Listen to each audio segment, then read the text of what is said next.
blessing, blah, blah, blah. But I've been trying to figure out for years why I'm not aging, and I think I figured it out this year.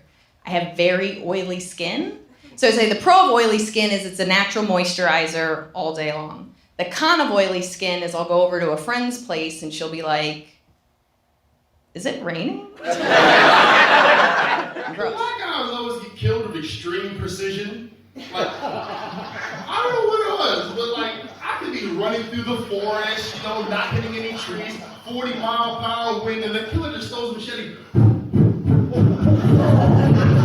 Oh shit, what happened? Meanwhile, you have like freaking Stacy, oh my god, whoops, oh my god, oh my god, oh my god. And she's the only survivor, like, hey, this is some bullshit. By that logic, Usain Bolt be the first to die, but Hannah Montana's gonna live. Get the fuck out of here. Jesus! He's an interesting guy, isn't he? There's actually not a lot known about Jesus in the Bible between the ages of 12 and 30. They call it the lost years. And I think the reason for this is that there is no 13-year-old that isn't a complete prick. And no Christian wants to read about prick Jesus. You can imagine he's doing all the things that 13-year-olds do. He's torturing small animals. He hasn't learned how to hide his erections yet. You think he's dealt with it, and then it rises again.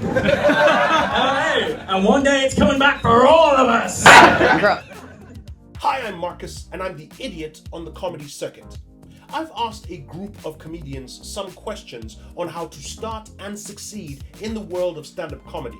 Subscribe to this channel to see what their answers were, as well as to chart my progress on stage, be it crushing or crashing. More likely the latter than the former. You can also follow my progress on social media. I am ION Comedy on Twitter and ION Comedy Circuit on Instagram, TikTok, and Facebook. Here is today's video.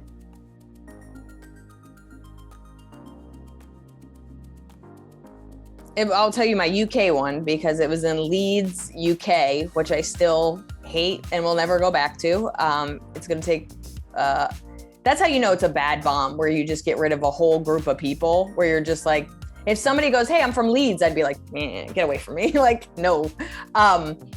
It was Jongleurs, which doesn't exist anymore, and was always kind of in my opinion, a B to C club, in the sense that, they paid you, it was work, but even that, a lot of them, or all of them, I don't know, after comedy would turn into like a dance club. So that never makes you feel good, where they're just like, oh, this isn't really bringing in the money, so we have to have people like grind each other to make money afterwards.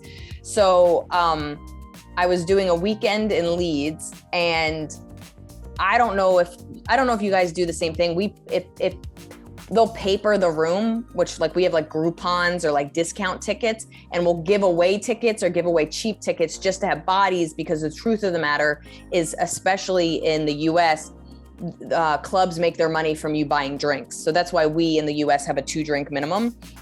So a lot of times a performer negotiates their wage based on door deals. You can sometimes get most of the door or all of the door, because truthfully, they make their money off drinks.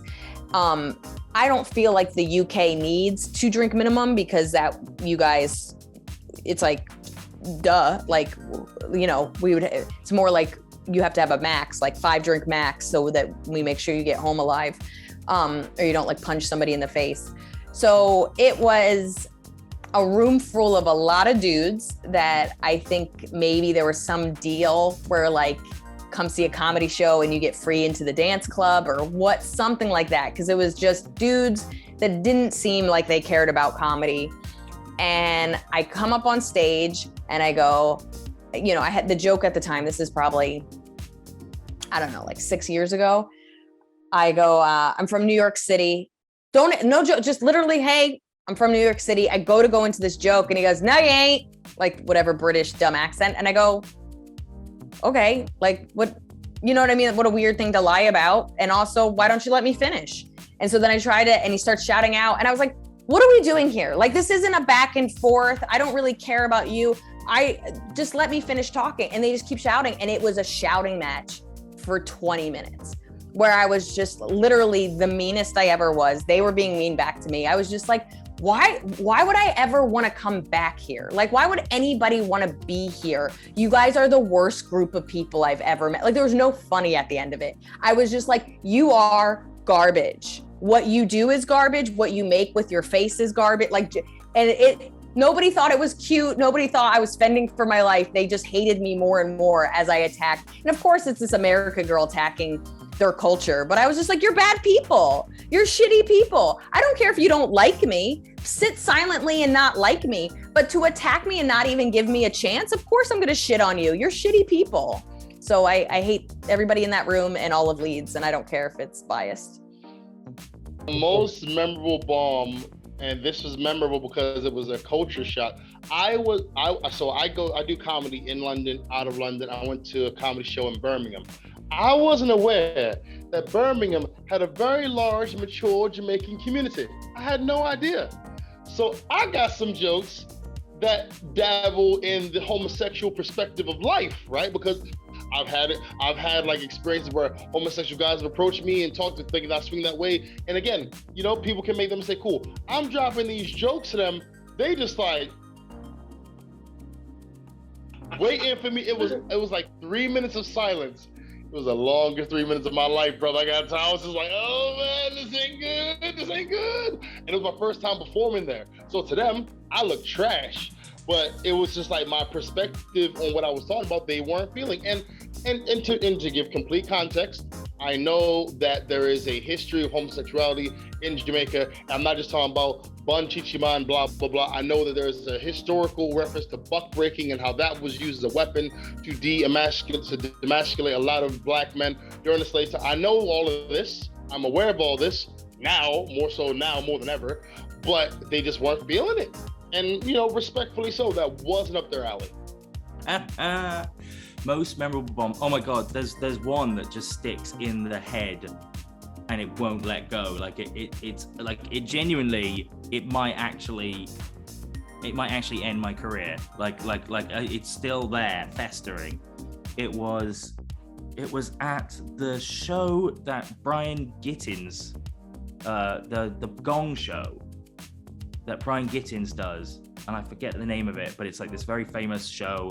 It took ages for me to get on the list to do this open mic.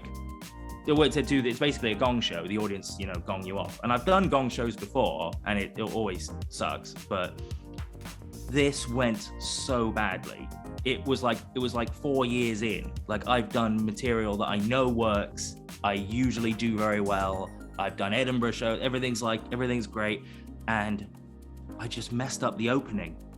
And you mess up the opening, suddenly I was just dying, silence, and I think I got gonged off in like 30 seconds.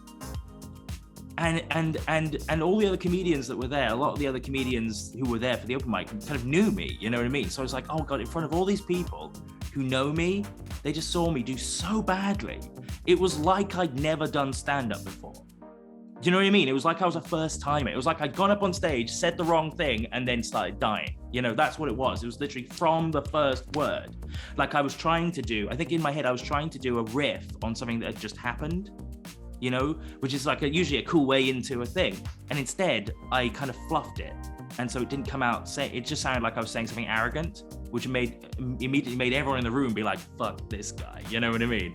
Oh my God. And Gittins is there on the side of the thing going, oh, not very good. Oh, he's gonna go with that, is he? Oh, and I was just like, no, and, you know, and genuinely, like, I think I called my girlfriend and just be like, I don't think I'll ever do stand-up again. Like, I think I'm done. I think that's it.